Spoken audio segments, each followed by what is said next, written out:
കഴിഞ്ഞ ദിവസമാണ് SDPIയുടെ ദേശീയ പ്രസിഡന്റായിട്ടുള്ള MK ഫൈസിയെ ബാംഗ്ലൂരിൽ വെച്ച് എൻഫോഴ്സ്മെന്റ് ഡയറക്ടറേറ്റ് അറസ്റ്റ് ചെയ്യുന്നത്. പോപ്പുലർ ഫ്രണ്ടുമായി ബന്ധപ്പെട്ട കള്ളപ്പണം വെളുപ്പിക്കൽ കേസുമായിട്ടാണ് MK ഫൈസിയെ എൻഫോഴ്സ്മെന്റ് ഡയറക്ടറേറ്റ് അറസ്റ്റ് ചെയ്തിരിക്കുന്നത്. ഇപ്പോൾ 6 ദിവസത്തേക്കുള്ള റിമാൻഡിലാണ് അദ്ദേഹത്തെ വിട്ടിരിക്കുന്നത് എന്ന റിപ്പോർട്ടുകളും പുറത്തു വരുന്നു. എന്നാൽ റിമാൻഡ് റിപ്പോർട്ടുകൾ പുറത്തു വരുമ്പോൾ MK ഫൈസിയെ ED ചോദ്യം ചെയ്യുന്നത് എന്തിനൊക്കെയാണ് എന്നുള്ളതിനെക്കുറിച്ചുള്ള കൃത്യമായിട്ടുള്ള വ്യക്തത അതിൽ വരുന്നുണ്ട് എന്നുള്ളതാണ്. പോപ്പുലർ ഫ്രണ്ടുമായി ഇയാൾ പണം എത്തിച്ചിട്ടുണ്ട്. പോപ്പുലർ ഫ്രണ്ടിന് വേണ്ടി ഭീകരവാദ പ്രവർത്തനങ്ങൾക്കായി ആ പണത്തിൻ്റെ കണക്കറിയാനാണ് ഇപ്പോൾ എൻഫോഴ്സ്മെന്റ് ഡയറക്ടറേറ്റ് ശ്രമിക്കുന്നത് എന്നാണ് നമുക്ക് മനസ്സിലാകുന്നത്. രാജ്യത്ത് ആക്രമണവും ഭീകരപ്രവർത്തനവും നടത്താൻ ഗൾഫ് രാജ്യങ്ങളിൽ നിന്നും പണം സ്വരൂപിച്ചെന്നാണ് ED പറയുന്നത്. പോരാത്തതിന് പണമൊഴുകിയത് ഹവാല വഴിയാണെന്നും എൻഫോഴ്സ്മെന്റ് ഡയറക്ടറേറ്റ് കണ്ടെത്തിയിട്ടുണ്ട്. ഇതുവരെ 61.72 കോടിയുടെ സ്വത്തുക്കളാണ് പോപ്പുലർ ഫ്രണ്ടിൻ്റെതായി കണ്ടുകെട്ടിയിട്ടുള്ളത്. ആ പോപ്പുലർ ഫ്രണ്ടിന് വേണ്ടിയിട്ടാണ് ഇയാൾ പണം എത്തിച്ചത്. അത് ഭീകരവാദ പ്രവർത്തനങ്ങൾക്ക് വേണ്ടിയാണെന്നാണ് എൻഫോഴ്സ്മെന്റ് ഡയറക്ടറേറ്റിൻ്റെ കണ്ടെത്തൽ. നേരത്തെ SDPI എന്തുകൊണ്ട് നിരോധിക്കുന്നില്ല പോപ്പുലർ ഫ്രണ്ടിനോടൊപ്പം എന്നുള്ള ചോദ്യത്തിന് SDPIക്കാർ തന്നെ പറഞ്ഞു. അതായത് SDPI സംസ്ഥാന പ്രസിഡന്റ് അടക്കമുള്ളവർ പറഞ്ഞത് SDPIക്കും പോപ്പുലർ ഫ്രണ്ടിനും യാതൊരുവിധ ബന്ധവുമില്ല. രണ്ടും രണ്ട് സംഘടനകളാണ്. ഒന്ന് പൊളിറ്റിക്കൽ പാർട്ടിയാണ്, ഒന്ന് മറ്റൊരു സംഘടനയാണ്.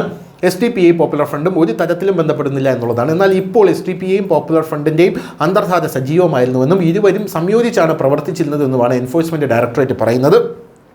പോപ്പുലർ ഫ്രണ്ട് കള്ളപ്പണ കേസിലാണ് ഇപ്പോൾ SDPI ദേശീയ അധ്യക്ഷൻ അറസ്റ്റിലായിരിക്കുന്നത്. 6 ദിവസത്തെ ED കസ്റ്റഡിയിൽ അദ്ദേഹത്തെ വിട്ടിട്ടുണ്ട്.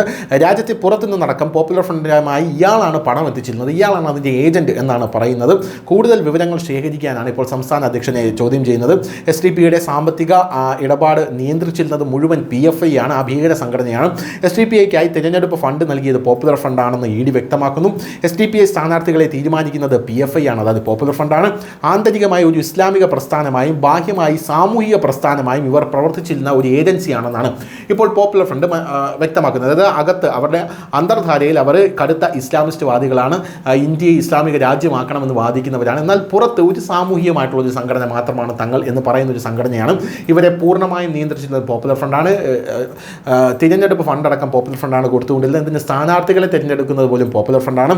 പരിശോധനയിൽ 4 കോടിയോളം രൂപ നൽകിയതിന് തെളിവുകളും ലഭിച്ചിട്ടുണ്ട്. ഗൾഫിൽ നിന്നടക്കം നിയമവിരുദ്ധമായി പണം എത്തിച്ചിട്ടുണ്ട്. രാജ്യത്ത് ആക്രമണവും ഭീകരപ്രവർത്തനവും നടത്താൻ റമദാൻ കളക്ഷൻ്റെ പേരിൽ പണം സ്വരൂപിച്ചു എന്നാണ് ഇപ്പോൾ എൻഫോഴ്സ്മെന്റ് ഡയറക്ടറേറ്റ് കണ്ടെത്തിയിരിക്കുന്നത്. SDPIയും PFIയും ഒന്ന് തന്നെയെന്ന് ED വ്യക്തമാക്കുന്ന രേഖകളാണ് ഇപ്പോൾ പുറത്തു വന്നിരിക്കുന്നത്. SDPI ദേശീയ അധ്യക്ഷൻ MK ഫൈസിയുടെ അറസ്റ്റുമായി ബന്ധപ്പെട്ട പുറത്തിറക്കിയ വാർത്താക്കുറിപ്പുകളിലാണ് ഈ കണ്ടെത്തൽ ഉള്ളത്. News desk news India Malayalam.